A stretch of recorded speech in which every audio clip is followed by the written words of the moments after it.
Oke, halo, selamat siang. Siang. Oke, boleh perkenalkan diri terlebih dahulu? Oke, nama aku Vita Permatasari. Aku sekarang kesibukannya jadi mahasiswa di asal prodinya S1 Psikologi. Usia aku sekarang 20 tahun. Oke, terima kasih sudah mau bertemu dengan saya di pertemuan kali ini. Saya Dinda, sebagai konselor kamu di hari ini. Di pertemuan kali ini kita akan melaksanakan sesi konseling kurang lebih selama 30 menit. Kamu bebas untuk bercerita dan berbagi pengalaman kepada saya tanpa takut untuk rahasianya nanti akan saya sebarluaskan. Jadi nanti kamu bisa bercerita dan berbagi pengalaman apapun kepada saya. Oke, gimana nih kabarnya hari ini? Hari ini kabar saya baik. Tadi saya habis UTS juga. Tapi mungkin kayak saya baru tidur subuh, terus tadi baru bangun lagi jam 10. Itu harus sudah ada kegiatan dan sampai tadi baru bisa free untuk konseling hari ini. Oh, berarti hari ini jadwalnya padat nih ya, dari pagi kemarin juga gitu. Berarti lagi UTS akhir-akhir ini.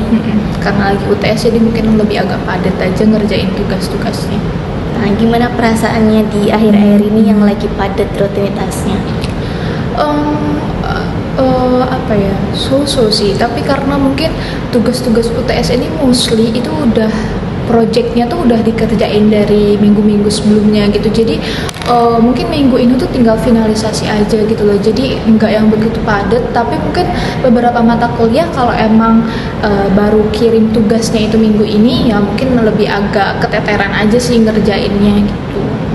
Oke, berarti beberapa UTS-nya itu emang udah dicicil dari sebelum-sebelumnya, jadi nggak begitu sibuk juga. Betul. Oke, selain lagi sibuk UTS, kesibukan sebagai mahasiswa lainnya ada? Mungkin tepat di minggu kemarin itu saya udah lepas jabatan, jadi saya udah nggak pegang jabatan apapun lagi. Mungkin selain benar, nggak ada pegang jabatan apapun lagi selain saya sekarang kesibukannya akhir ini jadi mahasiswa aja. Oke, berarti udah nggak ada kesibukan hal lain kayak organisasi gitu, udah lepas ya? Iya. Berarti berorganisasi selama 1 semester, 2 semester kemarin? 2 semester dari semester 3. Oke, gimana perasaannya ketika ikut organisasi sebagai mahasiswa psikologi? Mungkin perasaannya itu saya senang juga, saya ngerasa saya sedih gitu. Mungkin senangnya karena saya bisa ketemu banyak orang, dimana itu benar-benar kayak jiwa saya itu di situ gitu. Saya bisa ketemu banyak orang, berinteraksi sama banyak orang, sosialisasi sama banyak orang. Terus saya juga ngerasa di 1 tahun terakhir ini saya udah nambah banyak pengalaman gitu dengan berorganisasi tersebut. Tapi mungkin sedihnya itu ketika banyak tekanan yang ada gitu. Kita nggak bisa lepas mungkin dari dinamika kelompok yang ada, dan itu cukup membuat saya stres ketika saya menjabat itu. Selain itu saya juga mungkin karena saya jadi kadif gitu ya di organisasi ini, saya kan jadi punya tanggung jawab untuk untuk ngerangkul semua anak-anak saya gitu. Nah, somehow saya tuh merasa anak-anak saya tuh nggak bisa saya rangkul sepenuhnya gitu, entah itu dari bonding yang kurang dan lain sebagainya. Tapi saya jadi selalu punya pemikiran dan pertanyaan yang muncul kayak, saya kurang nggak ya selama ini gitu. Sampai akhirnya kemarin saya demisioner, saya punya pemikiran kayak gitu, saya selama ini kurang nggak ya bisa ngasih bekal buat mereka gitu. Oke, baik. Dari organisasi yang kemarin nih jadi kadif ya, ketua divisi, rasanya jadinya nano-nano, ada senengnya, ada sedihnya. Senengnya karena kamu merasa di situ dunia kamu, kamu bisa kenal sama banyak orang. Tapi kadang juga kamu merasa sedih karena menurut kamu kurang dalam hal merangkul anak-anak di divisi kamu itu. Saya cukup memahami apa yang kamu rasakan, bahwa ketika kamu merasa kurang cukup baik ketika menjadi kadif, tapi seringkali kita atau bahkan kamu sendiri itu hanya berfokus pada kekurangan yang kamu miliki ketika menjabat sebagai kadif itu, sehingga kamu lupa untuk bisa melihat sisi-sisi baik yang kamu alamin ketika ada di posisi kadif di organisasi itu. Juga strategi yang akan kita lakukan di konseling ini adalah reframing. Nah, nantinya kita berdua akan mencoba untuk melihat nih di sisi yang lain, bagaimana pengalamanmu sebagai kadif itu dari sudut pandang yang berbeda. Jadi tidak berfokus pada kekurangan kamu kayak kurang bondingnya sama anak-anak atau kurang merangkul atau yang bagaimana. Nah, saya ingin tahu bagaimana kamu ketika mengingat masa-masa saat jadi kadif, apa yang ada di pikiran kamu? Saya merasa apa ya?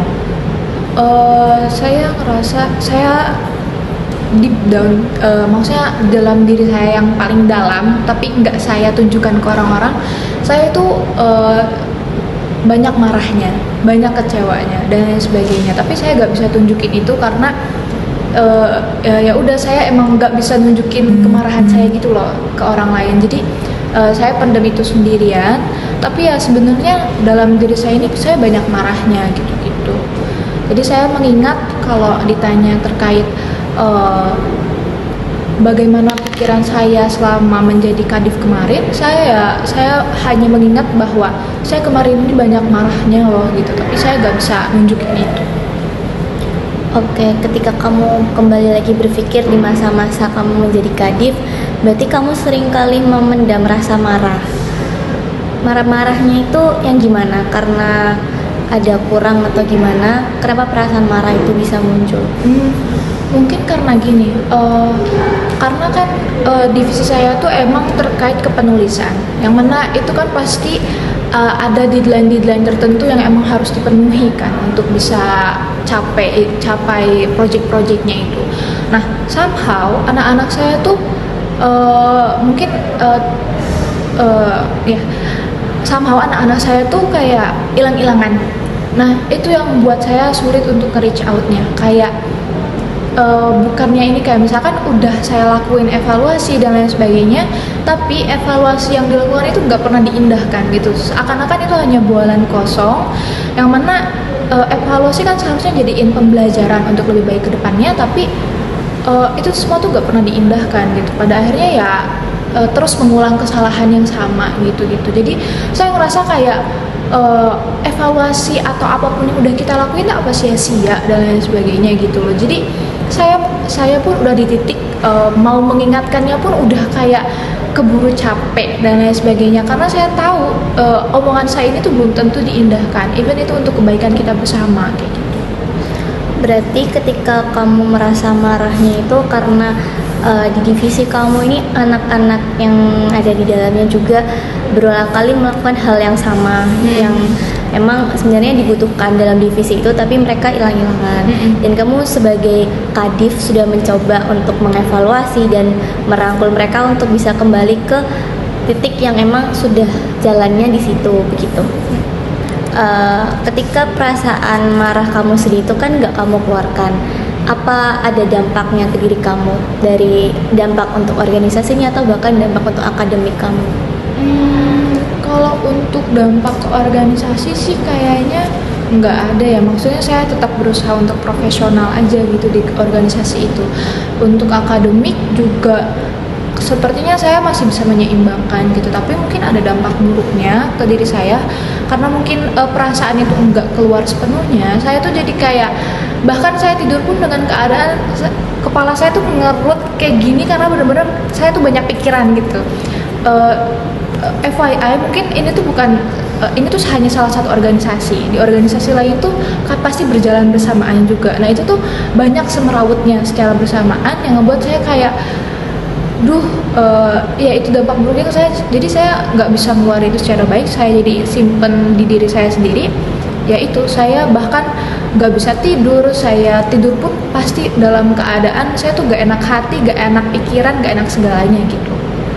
Oke, dari situ akhirnya kamu merasa ketika sekarang sudah demis, kamu merasa kurang dalam menjadi kadif itu tadi. Betul.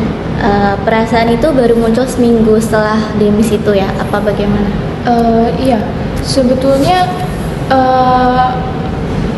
perasaan itu tuh udah agak lama munculnya semenjak saya menjabat itu, semenjak saya ngerasa kok kayak gini ya, kayak gitu-gitu, apa saya kurang dan lain sebagainya. Terlebih-lebih saat demis itu, pas demis itu saya lebih ngerasa, duh saya kurang gitu, karena saat demis itu tuh mungkin karena kita angkatan pertama gitu ya, jadi saya ngerasa duh saya kurang nih jadi kadif gitu, apa saya kurang ya kasih bekal ke mereka dan sebagainya. Bukan saya nggak percaya sama mereka, saya percaya banget sama mereka, tapi mungkin saya hanya menyayangkan 1 tahun ke belakang itu apa ya, kurang optimal aja gitu. Jadi saya hanya menyayangkan hal-hal yang sudah terjadi. Oke, berarti perasaan atau pemikiran kamu kurang dalam menjadi kadif itu sebenarnya sudah ada sebelum demis itu, tapi setelah demis itu, disitulah titik puncaknya kamu ngerasa bahwa kamu kurang cukup baik ketika menjadi kadif. Nah, ketika ada di titik puncak demis itu tadi, perasaan yang kamu rasakan ketika kamu berpikir aku kurang baik nih jadi di kadif, perasaan apa yang muncul saat ada di titik itu?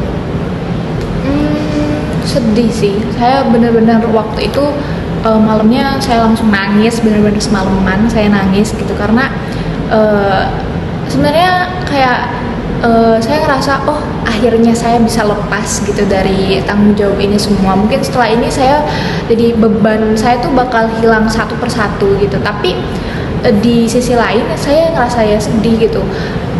Saya ngerasa ya itu perasaan saya kurang, perasaan penyesalan selama 1 tahun ke belakang, mungkin beberapa hal yang kurang optimal, ya itu yang saya rasakan.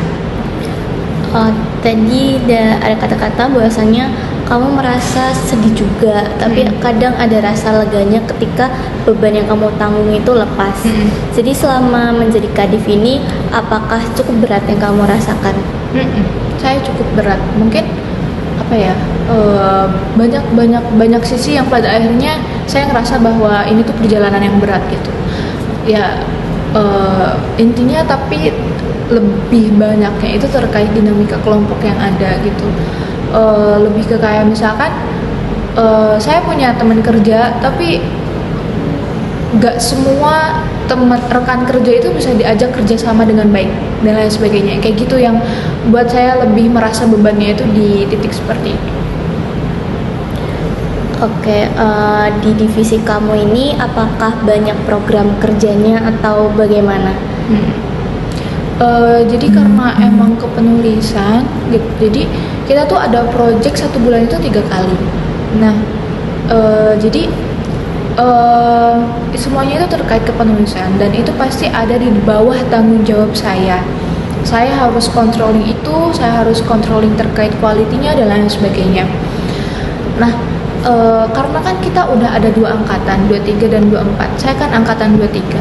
Saya tuh minta tolong sama anak-anak angkatan 23 ini buat bantu saya jadi PIC dari masing-masing project itu. Jadi semua hal itu dikontrol oleh mereka. PIC dulu baru ke saya. Jadi nggak semua hal langsung dari saya. Biar saya nggak keteteran, biar saya nggak banyak kesalahan.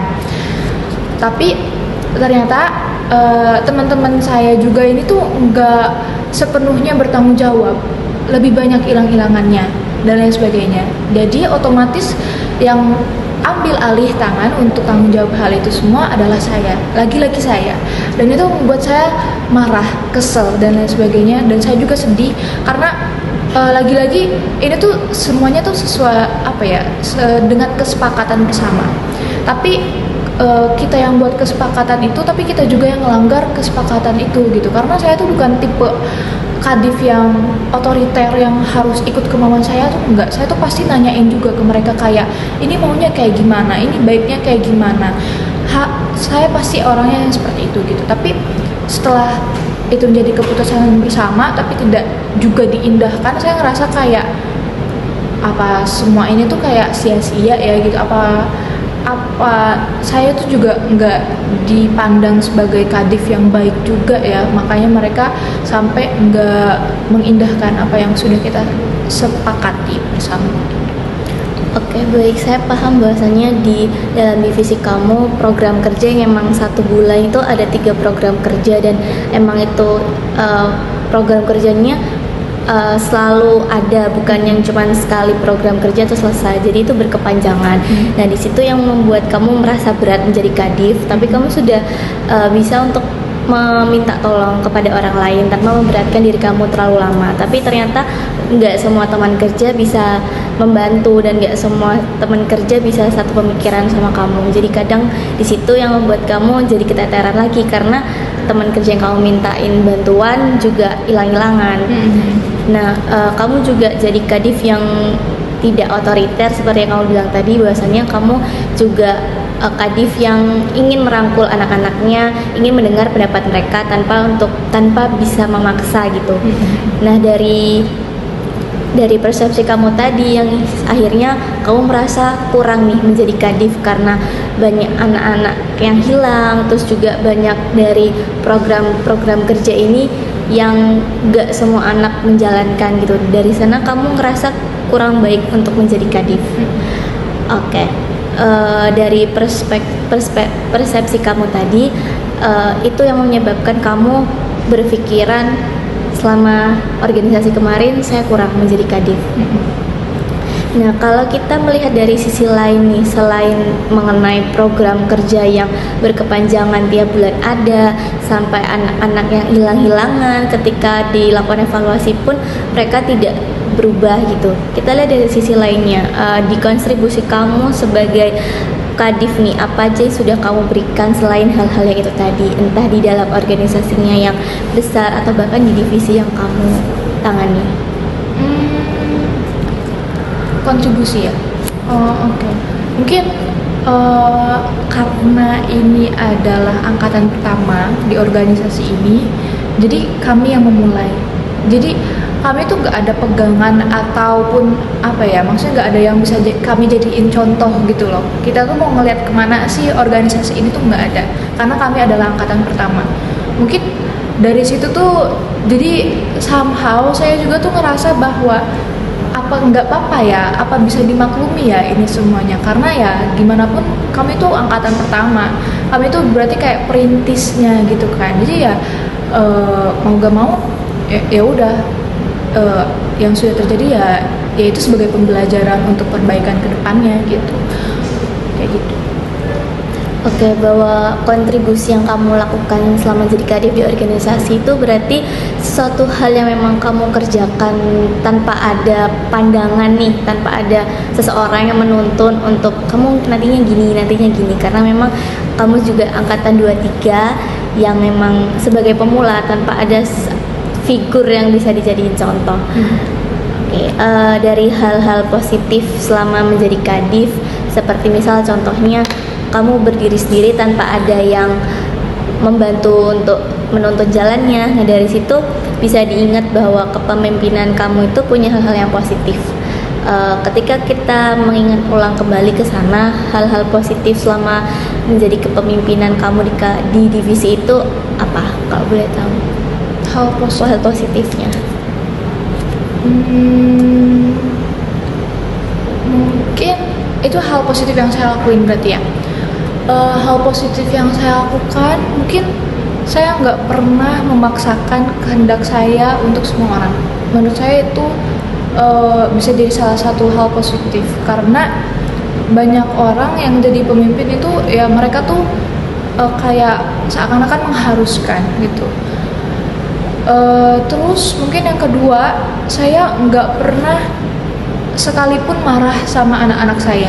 Maksudnya saya nunjukin kemarahan saya sama mereka. Even mereka itu hilang-hilangan, mereka melakukan kesalahan atau apapun, saya tetap akan memaklumi itu dan saya akan terus coba buat ngingetin atau enggak nuntun mereka ke jalan yang maksudnya misalkan ada kesalahan terkait pengerjaan A, terus saya tetap kasih tahu buat pengerjaan yang baiknya itu kayak gimana, tapi itu tetap disampaikan dengan sebaik mungkin karena saya tetap menjaga perasaan mereka gitu. Menurut saya itu bisa jadi salah satu hal positif yang sudah saya lakukan selama ini. Oke, selama menjadi kadif ini selain hal-hal tadi yang kamu berpikir saya kurang, tapi juga ada hal positif yang sudah kamu berikan di dalam di dalam divisi itu tadi. Seperti contohnya kamu tidak menjadi pemimpin yang otoriter tanpa memikirkan perasaan dari anggotanya dan melakukan atas kehendak kamu sendiri. Dari situ kamu berarti sudah menunjukkan sisi kepemimpinan yang nggak sama orang lain. Itu versi kepemimpinan kamu sendiri. Juga nggak pernah menunjukkan sisi marah kamu kepada mereka, meskipun di situ saat titik dimana kamu marah dan sedih, tapi kamu nggak pernah menunjukkan itu.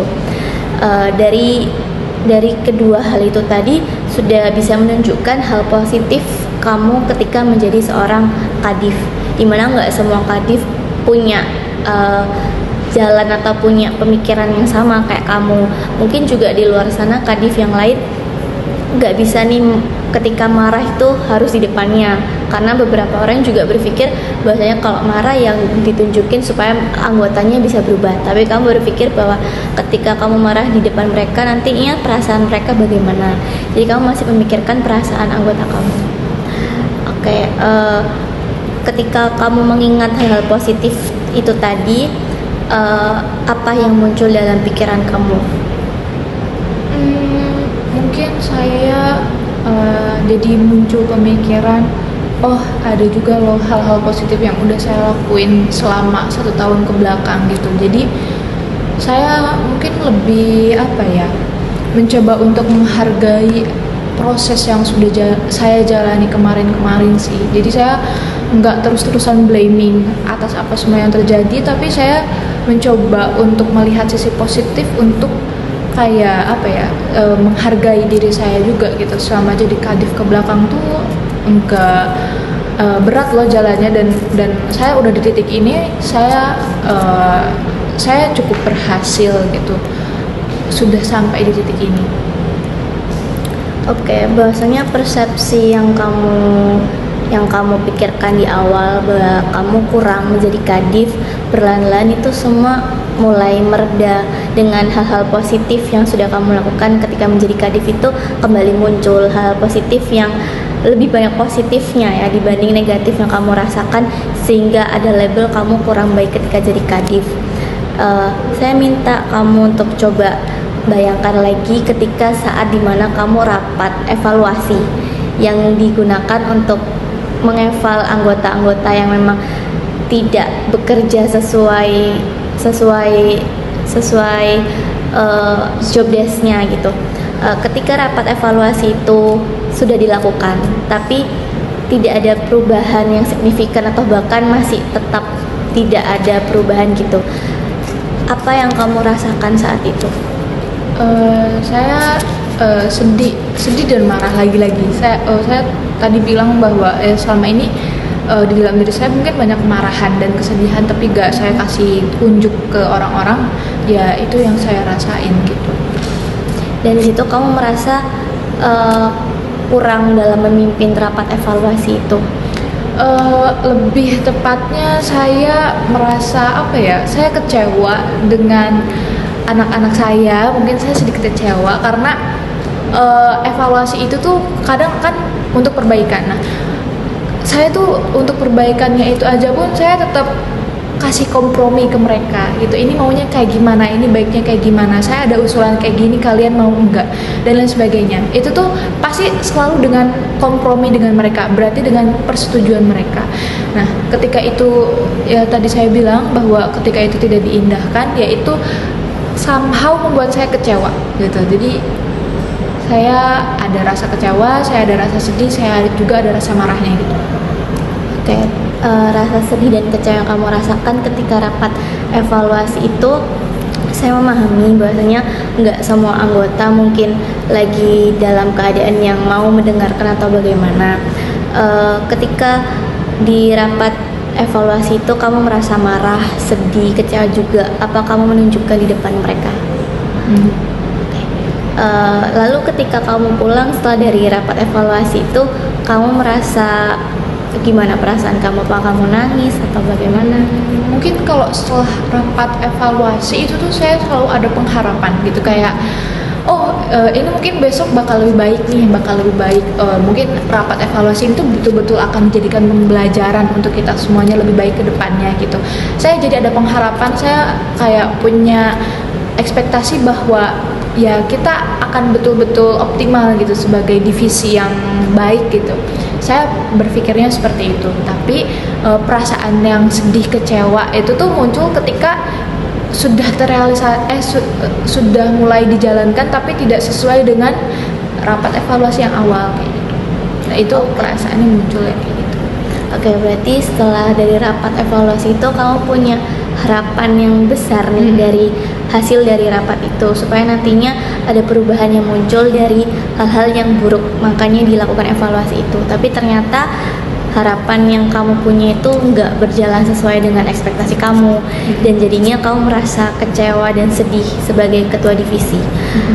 Oke, sebagai pemimpin divisi yang mau mendengarkan anggotanya yang tidak melakukan seenaknya sendiri, itu menjadi salah satu hal positif yang kamu punya sebagai seorang pemimpin. Dan perspektif aku kurang cukup baik dalam pelaksanaan atau kepemimpinan kamu selama Kadif itu sudah bisa kamu ubah perlahan menjadi dari kepemimpinan divisi ini tuh sebuah pelajaran untuk kamu, sebuah pengalaman yang diajarkan untuk kamu itu bisa menjadi seorang pemimpin ke depannya. Dari awal hingga saat ini, apakah kamu masih merasa bahwa kamu masih menjadi kadif yang kurang? Mungkin itu udah nggak terlalu gitu ya, ketika Mbak Dinda gitu udah membantu saya buat mengulik apa sih hal-hal positif atau sisi-sisi positif yang udah dilakuin selama 1 tahun ke belakang. Mungkin saya jadi bisa mengurangi pemikiran negatif itu gitu, karena lagi-lagi mungkin kita punya keinginan tapi mungkin nggak semua orang juga punya keinginan hal yang sama, punya kepentingan yang sama dan lain sebagainya. Jadi saya juga berpikir bahwa sebetulnya ini tuh bukan hanya tanggung jawab saya aja sebagai kadif untuk mengoptimalkan divisi saya, tapi ini tuh tanggung jawab bersama gitu. Saya harus punya pemikiran kayak gitu, karena kalau cuma saya, ya pada akhirnya akan percuma juga. Saya pada akhirnya akan kecewa lagi dan lain sebagainya. Tapi kalau semisal emang dari awal ini semua menjadi tanggung jawab semuanya sama-sama, mungkin ini semua tuh gak akan terjadi gitu. Jadi saya mencoba untuk merubah pemikiran saya ke arah kayak yang udah saya lakukan itu udah cukup baik, tapi mungkin kurang optimal ketika orang-orang yang kerja dengan saya itu tidak bisa diajak kerjasama dengan baik, dan itu tidak bisa saya kontrol. Jadi saya berusaha untuk merubah pemikiran saya menjadi hal yang seperti itu.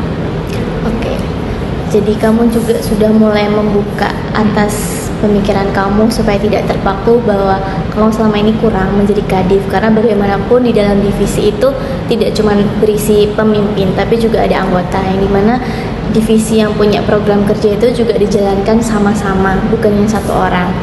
Dan ketika ada anggota yang mungkin tidak sesuai dengan job desk di awal, memang itu bukan kontrol kamu lagi sebagai ketua divisi, tapi kamu sudah berusaha untuk mengevaluasi, tapi ternyata itu juga tidak berpengaruh. Nah, dari pengalaman kamu sebagai ketua divisi ini, kamu bisa belajar untuk menjadi pemimpin, dan suatu pengalaman yang berharga untuk kedepannya. Untuk kedepannya kamu bisa berorganisasi lagi atau terjun ke masyarakat. Dari sesi konseling ini, saya punya tugas rumah yang bisa kamu lakukan untuk lebih mengurangi lagi pemikiran negatif kamu sebagai kadif di organisasi kemarin. Cukup sederhana, hanya sehari mungkin kamu bisa menuliskan 3 hal positif yang pernah kamu lakukan saat menjadi kadif. Entah itu kamu bisa tulis di binder atau di notes HP juga tidak apa-apa. Dan kamu bisa mulai kayak self talk ke diri kamu sendiri untuk merubah hal-hal yang negatif ke yang positif. Contohnya misalnya saya kurang cukup baik dalam melakukan rapat evaluasi kemarin, tapi bisa diubah menjadi saya sudah mencoba untuk memimpin rapat evaluasi itu, dan saya sudah mencoba untuk mengarahkan ke hal yang baik, tapi memang mungkin itu bukan kontrol saya untuk mengontrol semua anggota saya. Dan kamu bisa coba untuk kayak saya sudah berproses dan berpengalaman dalam organisasi ini, dan kamu berharap pengalaman ini tuh untuk bekal kamu ke depannya. Mungkin tugas rumah itu bisa kamu lakukan dalam 1 minggu ke depan ini. Bisa ditulis di notes atau self talk, atau sebelum tidur bisa bercermin sambil ngobrol sama diri sendiri gitu. Oke, baik. Oke, karena sesi konseling kita sudah 30 menit, saya mau mengakhiri sesi konseling kali ini. Terima kasih untuk Mbak Vita atas kehadirannya hari ini, sudah berkenan berbagi cerita dengan saya, dan saya akhiri di sini. Terima kasih sekali lagi. Terima kasih Mbak Dinda.